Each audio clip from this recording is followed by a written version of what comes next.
O FBI registrou algumas imagens em torno do ano de 2001, embora a data exata não tenha sido divulgada. Nas imagens, a gente vê os agentes do FBI acompanhando Michelle René, uma mãe solteira de 35 anos, dentro de sua casa. Ela está contando sobre os momentos suspeitos que aconteceram algumas semanas antes. Nesse período, ela e sua filha de 7 anos, Bria, foram feitas reféns por um grupo de homens com armas. Com as armas apontadas para elas, Michelle René ficou sem ação enquanto via Bria sendo ameaçada com explosivos. Era claro que ela estava totalmente chocada e se tremendo com muito medo. Presa em uma situação de vida ou morte, os criminosos deram a ela apenas uma opção para salvar sua filha, que estava sendo mantida como refém. Eles disseram: "Você vai roubar um banco para nós." Na bonita cidade de Vista, na Califórnia, Michelle René e sua filha Bria viviam confortavelmente em uma casa adorável. A casa era como um lugar de sonhos, localizada bem no alto de uma colina com uma visão incrível do oceano,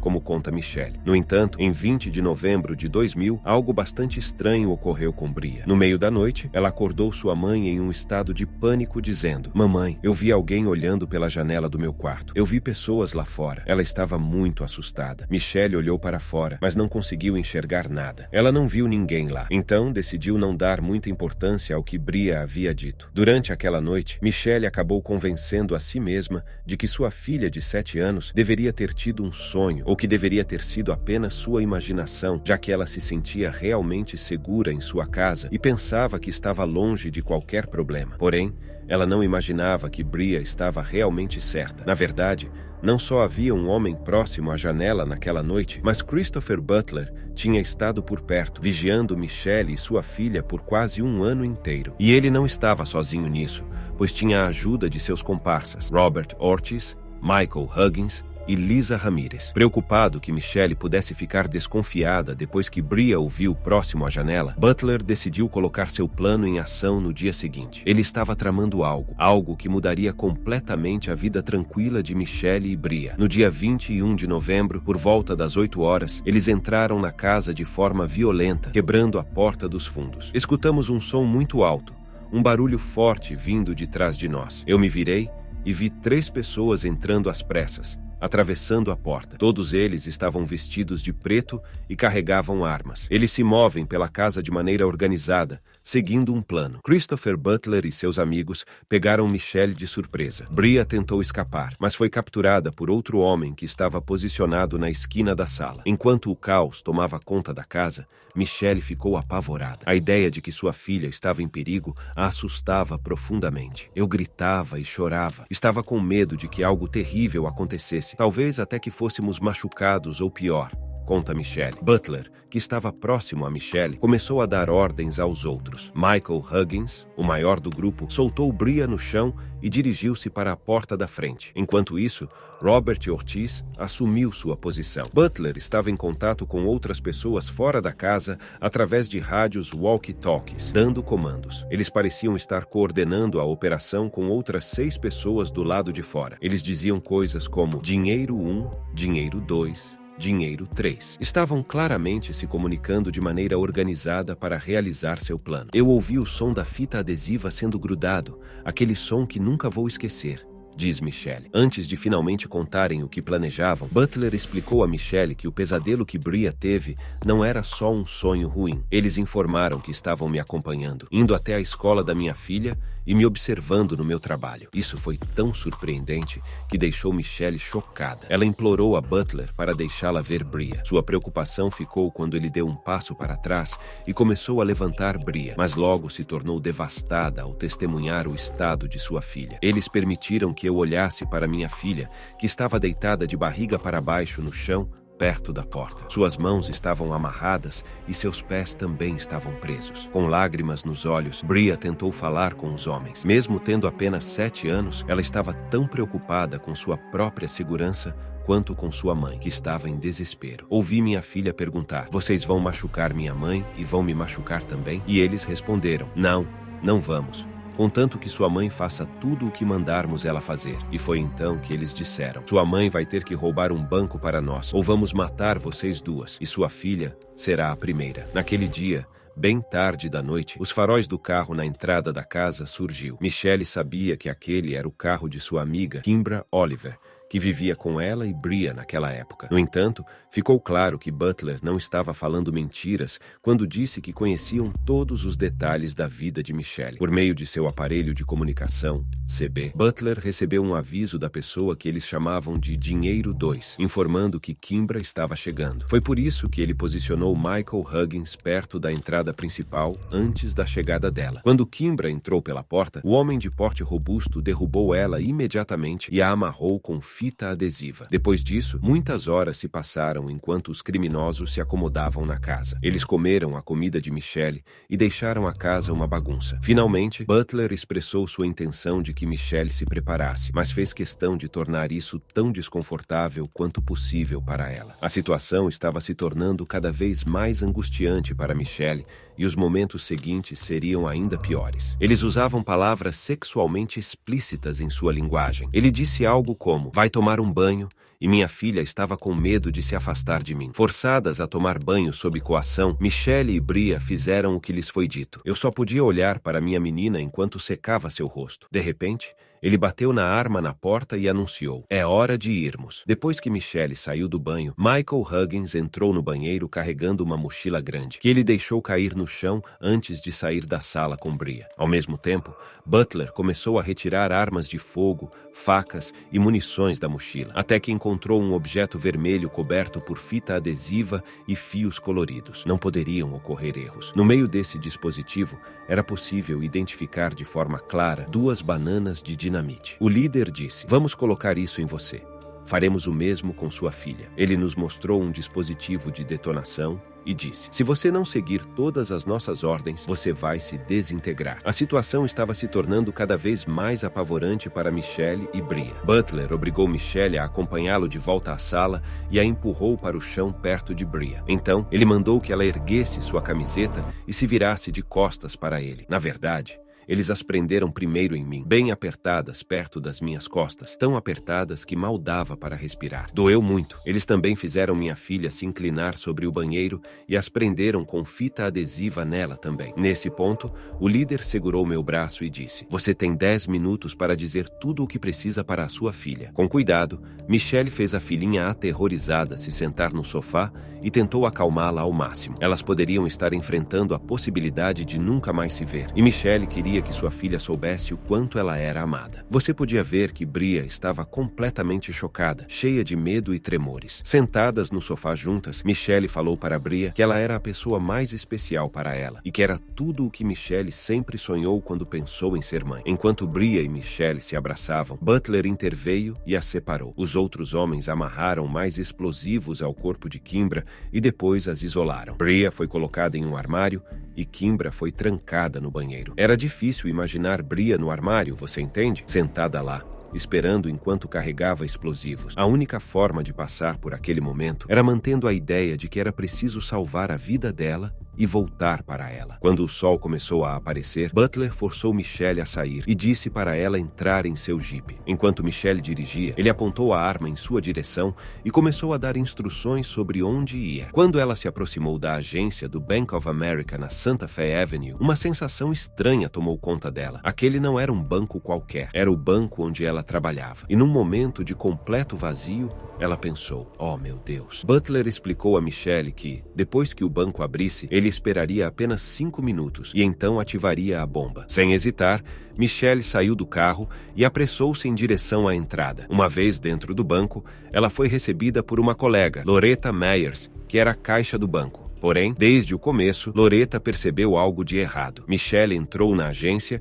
e estava agindo de forma distante, como se estivesse fora do normal. Isso não era típico dela. Michelle era conhecida por ser animada, alegre e sociável. Enquanto esperava o banco abrir, ela se sentou em sua mesa, tentando parecer estar ocupada enquanto aguardava o momento do assalto. Enquanto olhava para a foto de Bria que estava no canto de sua mesa, Michelle notou algo incomum: um cartão de visita que um cliente estranho tinha lhe dado no dia anterior. E o nome no cartão: Christopher Butler. De repente, tudo fez sentido em um instante. Quando Michelle e Bria estavam tomando banho, Michelle olhou diretamente nos olhos do agressor por um breve instante e percebeu que já o tinha visto antes. Ele não era apenas um cliente do banco. Na verdade, ela o tinha visto na própria mesa dela no dia anterior. Ele havia permanecido lá por um tempo considerável, fazendo as mesmas perguntas repetidamente. Em certo momento, uma mulher entrou e disse: "Chris, precisamos ir." A voz dela soava muito familiar pelo rádio walkie-talkie. Michelle reconheceu a voz e teve um momento de compreensão. Oh, meu Deus, é ela. Michelle estava determinada a levar Butler e Ramirez à justiça se ela e Bria sobrevivessem àquela situação. Porém,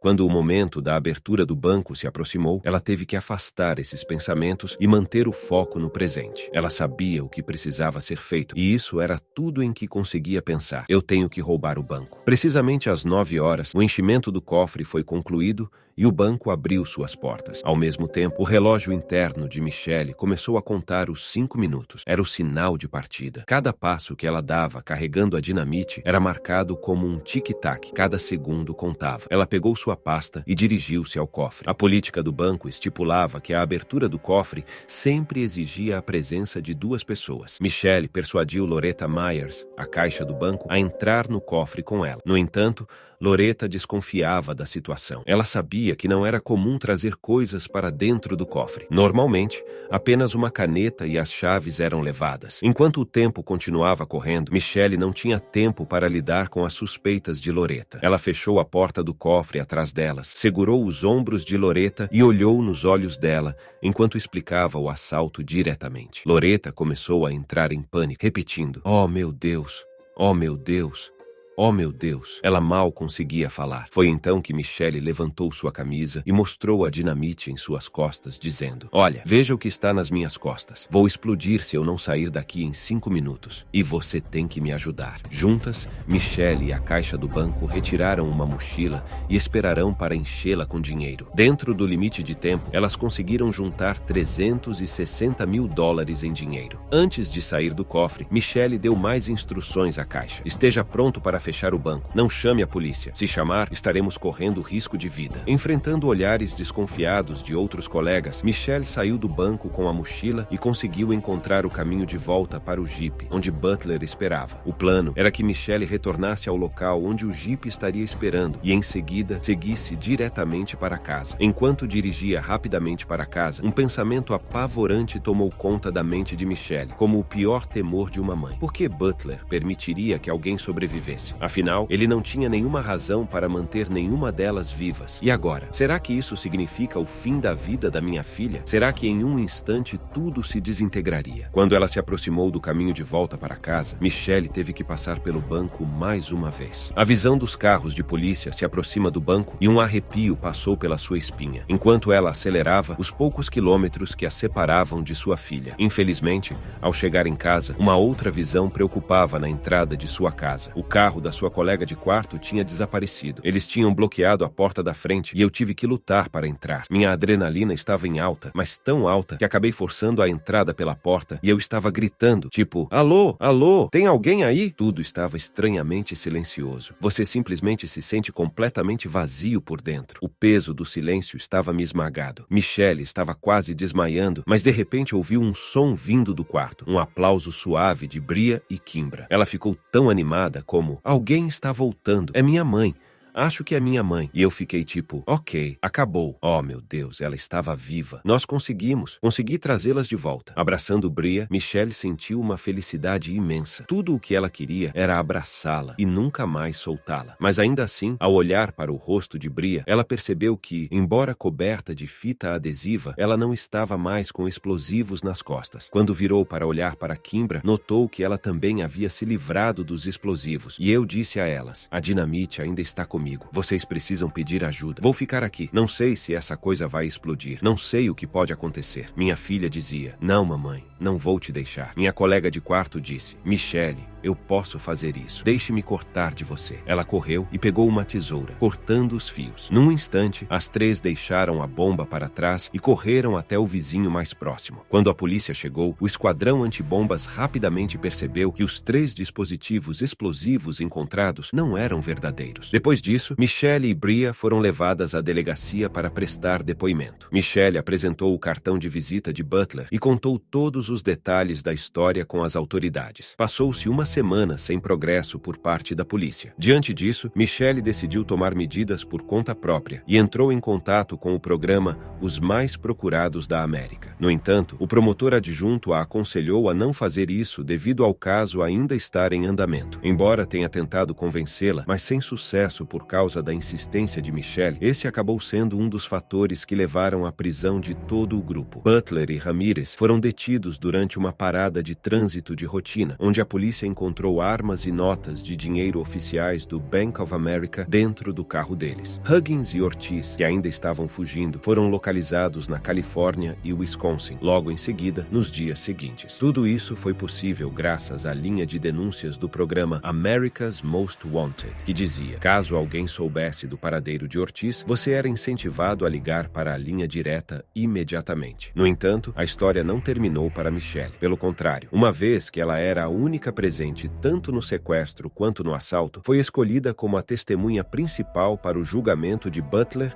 e Ramirez. A raiva e a atitude de Michelle no tribunal acabariam lhe causando mais prejuízos do que benefícios. Testemunhas enfurecidas muitas vezes não inspiram confiança. No julgamento, eu fui tratado como se fosse uma criminosa. Butler deu um depoimento falsificado e agravante, e o advogado de defesa que representava Ramirez tentou mudar a culpa atribuída ao seu cliente para mim. Parecia que eles queriam me fazer sofrer como vítima. Os advogados de defesa afirmaram coisas difíceis, alegando que eu tinha um caso com um dos criminosos, que eu coloquei os explosivos em minha própria filha e que eu era a mente por trás do crime, revela Michelle. Após 5 dias de deliberação, o júri alcançou um veredicto que desmascarou as mentiras da defesa. Chris Butler foi condenado a 3 penas de prisão perpétua consecutivas, totalizando mais de 64 anos de prisão. Infelizmente, Ramirez não recebeu nenhuma sentença. Durante o sequestro e o assalto, ela ficou do lado de fora, sendo apenas vigia do crime. No final, o júri concluiu que ela não havia cometido um crime punível, mesmo que ela tenha admitido ser a mente por trás de toda a operação durante seu interrogatório inicial. No entanto, sua confissão em vídeo foi considerada inadmissível no tribunal. Era surpreendente que alguém possa ter planejado isso a uma mãe e uma criança. Huggins e Ortiz não escaparam da mesma forma. Em um julgamento rápido, ambos foram considerados culpados por sequestro e roubo antes de serem condenados a 3 penas de prisão perpétua. Olhando para trás, para o evento ocorrido há 23 anos, ainda é doloroso para Michelle e Bria. No entanto, Thomas Manning está correto ao chamá-las de heroína. A força e a coragem que ela mostrou naquela dia salvaram sua vida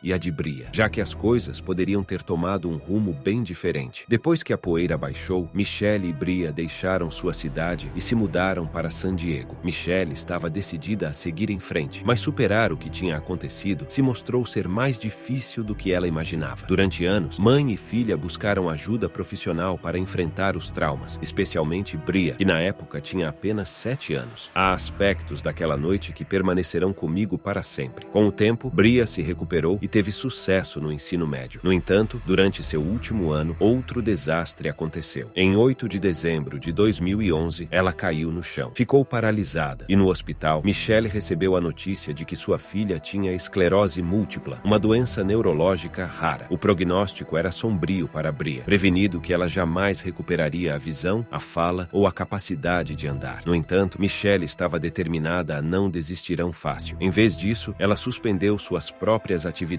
e se tornou a cuidadora em tempo integral de Bria. Com o passar do tempo, a condição de Bria começou a melhorar. Mesmo diante das dificuldades, Michelle ficou ao lado dela, apoiando-a sem parar. Com o apoio incansável de sua mãe, Bria conseguiu completar o ensino médio e até a faculdade. Tudo isso enquanto estava deitada em sua cama de hospital. Após 9 anos de batalha constante, Bria finalmente alcançou uma recuperação completa. Quando finalmente pode falar novamente, ela olhou para Michelle e disse: "O sequestro foi uma brincadeira se comparada a isso." A dupla mãe e filha escolheu enfrentar a vida de frente. Juntas, elas lideram a Verb Media, uma próspera empresa de produção que Michelle fundou em 2009. Michelle também escreveu 2 livros notáveis: Held Hostage, que é uma releitura dos eventos ocorridos em 21 de novembro, contados sob sua perspectiva pessoal. Este relato autêntico e tocante também foi adaptado para o filme de mesmo nome. Além disso, ela lançou 9 Days, um livro de memórias histórias que explora profundamente o poder da cura